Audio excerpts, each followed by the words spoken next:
ہمیں پلانٹ دے رہا ہے، لیکن جو بھی پلانٹ ہم چائنا سے لیتے ہیں وہ ضروری ہے کہ اس کا جو سیف گارڈ کا ایگریمنٹ ہے وہ IAEA کے ساتھ سائن ہو، اور وہ ہم کرتے ہیں. جو بھی ایک سائن ہوتا ہے ایگریمنٹ پلانٹ چلتا ہے اس کا ایگریمنٹ ہم ان کے ساتھ سائن کرتے ہیں. اور IAEA جو ہے ان اٹ سیلف اس کا کام جو ہے نیوکلیئر ٹیکنالوجی کو پروموٹ کرنا ہے اور سیف گارڈس کو دیکھنا ہے. سیفٹی کا ایڈوائزر تو وہ ہے، لیکن سیفٹی کی رسپانسبلٹی جیسے بھی ممبر صاحب نے کہا ہماری اپنے اوپر ہے، یوٹیلٹی کے اوپر جو چلا رہی ہے پلانٹ، اور نیوکلیئر ریگولیٹری اتھارٹی کے اوپر ہے. تو چائنا کے ساتھ ہمارا ایک سب سے بڑا جو فائدہ ہے چائنا کو ہمارے اس پلانٹ سے، کہ جب انہوں نے پلانٹس کی ایکسپورٹ شروع کی 1991 میں، جب انہوں نے پہلا پلانٹ دیا تو ان کا بھی پہلا تھا اور ہمارا بھی پہلا پلانٹ تھا جو ہم چائنا سے لے رہے تھے. تو اس میں انہوں نے کوئی لون نہیں دیا ہمیں، کیونکہ ان کو کچھ شاید ان کی مالی حالات بھی شاید اتنے اچھے نہ ہوں. اس کے بعد جو پلانٹ ہے اس کے اوپر وہ بہت اچھی اماؤنٹ کا لون دیتے ہیں، کانٹریکٹ کا تقریباً 85%. اس کی وجہ یہ کہ ان کو ہمارے پہ بھروسہ ہے کہ یہ پلانٹ لگے گا، جب لگ جائے گا تو ہم اس کو اچھی طرح چلائیں گے اور اس کو چلا سکیں گے اور اس سے اتنے پیسے کما لیں گے کہ ان کے پلانٹ کی پیسے واپس آ جائیں. چائنا تو ٹرانسمیشن بھی کر رہے ہیں کچھ دیگر ممالک UAE وغیرہ کے ساتھ بھی، اور غالباً وہاں پر بھی یہ پلانٹ بات چیت تو خیر وہ ساری دنیا میں کر رہا ہے، لیکن جو چائنا کو ہم سے سب سے بڑا فائدہ اس وقت ہو رہا ہے وہ یہ ہے کہ ہم ایک مثال ہیں کہ دنیا میں اس وقت جو نیوکلیئر پاور پلانٹس بنانے والے ملک تو 5-6 ہیں. رشیا ہے، امریکہ ہے، کوریا نے بھی ایک بنایا ہے، انگلینڈ بھی بنا چکا ہے، فرانس ہے اور چائنا ہے. لیکن جو امپورٹ کر رہے ہیں اس وقت صرف رشیا کر رہا ہے، اور جو ایکسپورٹ کر رہے ہیں دوسرے ملکوں کو، اور ابھی کوریا نے UAE کو دیا ہے اور چائنا نے ہمیں دیا ہے. ہمارے علاوہ چائنا نے اور ملکوں سے بات تو کی ہے لیکن ابھی تک ان کا کسی کے ساتھ آخری معاہدہ طے نہیں ہوا. تو اس حساب سے پاکستان ان کے لیے بہت قیمتی ہے کہ وہاں ان کا لگایا ہوا پلانٹ لگ رہا ہے، بن رہا ہے، چل رہا ہے. اور جو خاص 2 باتیں ان کے چینیز پلانٹ کی جو ہمارے ملک میں ہیں، پاکستان میں جو ہوتی ہیں، جس کا ریمارکس تو دیے جاتے ہیں نا، ہائی ڈیلیگیشن یا کوئی بھی جب آتے ہیں ریمارکس دیتے ہیں کہ سے سم تھنگ اباؤٹ، ہاں تو آپ کہتے ہیں کہ جی کوشچن پوچھتے ہیں کہ سے some thing about Pakistan, capacity, worth, every thing, تو کیا جواب ملتا ہے؟ 2 بڑی باتیں جو اس پلانٹ کے ساتھ ہیں، 3 بلکہ ایکچولی کہنا چاہیے. پہلی تو بات یہ کہ جو چینی پلانٹ پاکستان میں لگتا ہے، ظاہر ہے جب کوئی آتا ہے نا دوسرا ملک پلانٹ لگانے کے لیے، تو یہ بات نہیں کہ لوکل وینڈر کا، لوکل یوٹیلٹی کا اس میں کام نہیں ہوتا. اس میں کوالٹی ایشورنس کا کام ہوتا ہے، اس میں ان سروس انسپیکشن کا کام ہوتا ہے، اس میں بہت ساری چیزیں جو آپ خود بنا کے دیتے ہیں اس کا کام ہوتا ہے، اس میں بجلی، پانی، گیس کی سپلائی اور مین پاور کی سپلائی کا بھی کام ہوتا ہے. تو اس طرح سے وہ کہتے ہیں کہ ایک سکسیس سٹوری ہے چائنا کا پاکستان کو پلانٹ دینا، کیونکہ جو پلانٹ چائنا پاکستان کو دیتا ہے وہ اصل قیمت کے اندر بنتے ہیں، جو اس کے لیے ٹائم سکیجول ہے اس کے اندر بنتے ہیں. اور یہ ایک بہت بڑی بات ہے. ابھی فرانس ایک پلانٹ بنا رہا ہے فن لینڈ میں جس کو بنتے ہوئے آج 16 سال ہو گئے. خود امریکہ کے اندر ایک پلانٹ بنا رہا ہے جو 6 سال ڈیلے ہو گیا ہے. کبھی بیچ میں ریگولیٹر آ جاتا ہے، کبھی کوئی اور لوگ آ جاتے ہیں، کبھی وینڈر اور یوٹیلٹی کا جھگڑا ہو جاتا ہے. تو جو یوٹیلٹی ہم ہیں جیسے اٹامری کمیشن ہے، چائنیز کے ساتھ انٹریکٹ کرنا اور اس کے ساتھ ریگولیٹر کے ساتھ انٹریکٹ کرنا، اس کو ایک تسلی دینا ہر وقت کہ بھئی جو پلانٹ ہم لگا رہے ہیں، جو کام ہم کر رہے ہیں، وہ کوالٹی ایشورنس کی ضروریات کو بھی پورا کر رہا ہے اور وہ حفاظتی اقدامات کی ضروریات کو بھی پورا کر رہا ہے. تو 2 کام تو جیسے میں نے کہا کہ جو سکسیس سٹوری اس کا 2 پارٹ تو یہ ہیں کہ آپ نے پلانٹ وقت میں مکمل کیا، آپ نے قیمت کے مکمل کیا، اور تیسری جو سکسیس سٹوری ہے جس کا کریڈٹ چائنا ظاہر ہے لے گا کہ ان کے پلانٹ ہم چلا بھی بہت اچھے رہے ہیں. 80-85% کیپیسٹی فیکٹر کے اوپر سارے پلانٹ چل رہے ہیں. کسی اور ملک میں پلانٹ ایکسپورٹ کرنے کے لیے اس سے بڑے کریڈینشل ان کے کیا ہو سکتے ہیں؟ بالکل. تو یہ ان کو بہت بڑا. اچھا یہ بھی بتائیں ڈاکٹر صاحب کہ یہ ہم نے کیونکہ دیکھا، بہت قریب سے دیکھا، مطلب ایک ایڈمنسٹریشن جس کو ہم ایک آئیڈیل ایڈمنسٹریشن کہتے ہیں، کیونکہ بدقسمتی ہے ہمارے انسٹیٹیوشنز کے اندر بھی انتظامی نقائص ہمارے بہت زیادہ، ایڈمنسٹریٹو فیلئر بہت زیادہ آتے ہیں. اس کے پیچھے کون سے عوامل کار فرما ہے؟ جو ڈسپلن ہم نے دیکھا ہے، جو ایڈمنسٹریشن ہم نے دیکھی ہے، جو کمال کی مینجمنٹ ہم نے دیکھی ہے. دیکھیں یہ اعلامیہ کی کچھ مہربانی بھی ہے، پلس میرٹ کا میں نام میں ایڈ کرتا چلوں. جی دیکھیں یہ اعلامیہ کی اس میں مہربانی بھی ہے، لیکن ہمارے ساتھ تھوڑی سی قسمت بھی ہماری اچھی رہی، کیونکہ جب نیوکلیئر اٹامک کمیشن بنا ہے پاکستان میں تو اس کے ساتھ ایک یہ چیز تھی کہ جی نیوکلیئر ٹیکنالوجی سے لوگ ڈیل کر رہے ہیں. تو ایک نئی چیز تھی، لوگوں کے لیے بڑی فیسینیٹنگ تھی. تو گورنمنٹ کے دوسرے ڈپارٹمنٹ جو تھے، جو پیسے دینے والے تھے، وہ بھی کہتے تھے ہاں ہمیں ان کو سپورٹ کرنا چاہیے، اور انہوں نے ان کو سپورٹ کیا. لیکن جو چیز ہمارے شروع کے لیڈروں نے کی، انہوں نے 2 کام بہت اہم کیے جس کا میں سمجھتا ہوں کہ جس میں کامیابی کا جو ہمارا راز ہے وہ یہ ہے. ایک تو انہوں نے فوراً ہی بہت سارے لوگ ٹرین کیے، ملک کے اندر، ملک کے باہر. جیسے بھی ہمارے انہوں نے بھی بتایا ریاض شاہی صاحب نے کہ کس طرح سے وہ ہم ٹریننگ خود کرتے ہیں. لوگ بھی ہائر کریں میرٹ کے اوپر، پھر آپ ان کو پراپر ٹریننگ بھی دیں اور انیشلی لارج بیچز میں لوگ باہر بھیجیں جہاں بھی موقع ملا، اور تاکہ وہ سارے لوگ واپس آئیں۔ دوسرا کام جو بڑی احتیاط سے کیا گیا کہ جب آپ ریکروٹمنٹ کریں تو ہمیشہ میرٹ پہ کریں، میرٹ پہ کریں، میرٹ سے باہر نہ کریں۔ اور تیسری بات یہ ہے کہ آپ لوگوں کو ٹارگٹ دیں۔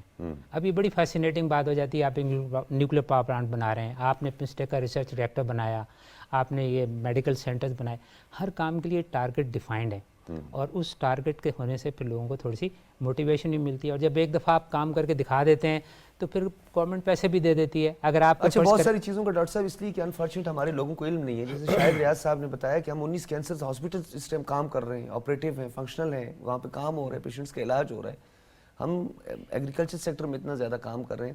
میں بلکہ شاہد ریاض صاحب آپ کی طرف بھی آؤں گا، ڈاکٹر صاحب نے تو کچھ باتیں کی، عمومی تاثر ہے جس میں کچھ پراپیگنڈا بھی کار فرما ہے کہ جی کیا کرنا ہے، سانو کی پیا نیوکلیر دا، اسی تے بھوکے مر رہے ہیں، IMF سانو چھڑدا نہیں ہے۔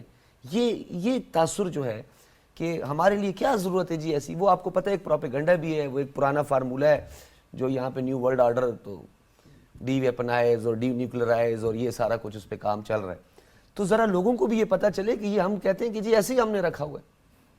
نہیں ایسی بات نہیں ہے، دیکھیے جو ایٹم فار پیس کا سلوگن تھا 50s میں، 1950s کی دہائی میں، وہ پوری دنیا میں یہ دیا گیا تھا۔ وہ امریکن US پریزیڈنٹ جو وہ تھے US پریزیڈنٹ آئزن ہاور، انہوں نے یہ دیا تھا۔ اس کے بعد انٹرنیشنل اٹامک انرجی ایجنسی بنی، اٹامک انرجی کمیشن پہلے 1956 میں بن گئی، 1957 میں انٹرنیشنل اٹامک انرجی ایجنسی بنی جس کا پاکستان فاؤنڈنگ ممبر ہے۔ گویا پاکستان شروع سے ہی جو اٹامک ٹیکنالوجی یا نیوکلیر ٹیکنالوجی کا استعمال جو انسانی فلاح کے لیے، بہبود کے لیے ہو سکتا ہے، صحت کے لیے، ایگریکلچر کے لیے، فوڈ سیکورٹی کے لیے، جہاں جہاں بھی اس کا استعمال ہو سکتا ہے اس کے لیے پاکستان نے علم اٹھا لیا تھا، اور اس کے بعد یہ کام چلتا رہا جیسے آپ نے بتایا۔ لیکن ظاہر ہے وہ لوگوں کی پرسیپشن بلڈنگ اس طرح سے نہیں ہوئی جس طرح ہونی چاہیے، کیونکہ وقت کے ساتھ ساتھ جو ہے نا وہ ہمارے کینسر ہاسپٹلز بڑھتے چلے گئے۔ ابھی دیکھیے کراچی میں 2 کینسر ہاسپٹل ہیں، ایک کرن کے نام سے ہے اور ایک اٹامک انرجی کینسر ہاسپٹل جو کراچی کے نام سے ہے۔ لاہور میں بھی 2 ہے، انمول کے نام سے بہت مشہور ہے، لیکن لوگ نہیں جانتے کہ انمول اٹامک انرجی کمیشن کا ہاسپٹل ہے۔ تو اس طرح سے پورے ملک میں ہمارے پاس، ایون کوئٹہ میں سینار کے نام سے، گلگت میں ہم نے ہاسپٹل بنا لیا ہے، وہاں پہ بھی ہاسپٹل سینار میں تھائرائیڈ وغیرہ اور یہ جی ہر طرح کی جو بھی ڈائگنوسٹک فیسلٹیز ہیں، اور یعنی یہ کوئٹہ کے لوگ بھی سن لیں کہ جو سینار ہاسپٹل آپ کے بروری روڈ پر ہے وہ بھی ایٹامک انرجی کمیشن والوں کا ہاسپٹل ہے۔ جی ایسے ہی ہے۔ تو بات یہ ہے کہ ہم نے کبھی بھی اس بات کو اولویت نہیں دی کہ ہم یہ دنیا کو بتاتے رہے کہ اٹامک انرجی یہ کام کر رہا ہے، اٹامک انرجی وہ کام کر رہا ہے، ضرورت نہیں ہے، ہمیں اس کی ضرورت نہیں، ہم خاموشی سے کام کرنے کے عادی لوگ ہیں۔ اور جیسے ڈاکٹر صاحب نے بتایا کہ تبھی تو ہم نے توانائی کے اصول کو بڑے خاموشی سے اور بڑی کامیابی سے آگے بڑھایا۔ ایک بات اور بھی ہے جی پلیز، کہ اصل میں جو لوگوں کا تعارف ہوا نا اٹامک انرجی سے، نیوکلیر ٹیکنالوجی سے، وہ ہیروشیما اور ناگاساکی سے کے ہوا۔ بعد اس کا ایک خوف جو ہے نا وہ لوگوں کے دلوں میں بیٹھ گیا۔ اس کے علاوہ جو لوگوں کے دلوں میں ایک ریڈیشنز کا خوف ہے، حالانکہ ریڈیشنز جو ہے نا ایکچولی اس وقت جب ہم یہاں پہ بیٹھے ہوئے ہیں اس وقت بھی ہمیں ایک ریڈیشن کی ڈوز مل رہی ہے، لگاتار مل رہی ہے۔ اور ڈاکٹر صاحب میں چاہوں گا کہ آپ کی پریزنس سے فائدہ اٹھاتے ہوئے، اکثر یہ بات، یہ پروپیگنڈا بھی ہوتا ہے کیونکہ یہ ہماری رسپانسبلٹی بنتی ہے، آپ کی، مائی سیلف اور میری، ہم سب کی جو اس ٹول سے یا اہل صحافت سے جڑے ہوئے ہیں یا سائنٹسٹ حضرات ہیں، یہ جو کہتے ہیں کہ جناب یہ جہاں پر یہ بلاسٹ ہوا تھا چارگل کی پہاڑیوں میں، اس کے بعد اس کے تابکاری اثرات ہیں، اس کی جو ریڈیشن ہے اس سے لوگ جو ہے خدا نخواستہ ان کو کوئی پرابلم ہو رہا ہے، ذرا یہ بھی وضاحت اس کی کیجئے گا کہ یہ جب یہ ہم نے ایک ایکسپیریمنٹ کیا تھا تو کون کون سے فیکٹرز کو ہم نے سامنے رکھ کے اور کس معیار کو سامنے رکھ کے کیا تھا، اور کیا آنے والے دنوں میں یا اس دوران ان ڈیورنگ دیٹ کیا ایسا کوئی واقعہ ہو سکتا تھا یا ہوا ہوگا؟ جی پہلے تو میں اس کی آپ کو ایک اور مثال، کیونکہ آپ سائنٹسٹ اس لیے میں نے آپ سے یہ سوال نہیں آپ نے بڑا اچھا سوال کیا۔ دیکھیں امریکہ نے، یونائٹڈ اسٹیٹس آف امریکہ نے تقریباً شاید 1300-1400 ہارٹ ٹیسٹ کیے ہیں، اس میں سے کچھ انہوں نے سمندر میں کیے، کچھ کھلے میدان میں کیے، نیواڈا اور دوسری جگہوں سائٹس کے اوپر، اور بہت پاور کے ٹیسٹ کیے۔ اگر اس طرح سے اس کی ریڈیشن ساری طرف پھیل جاتی اور پھیلتی رہتی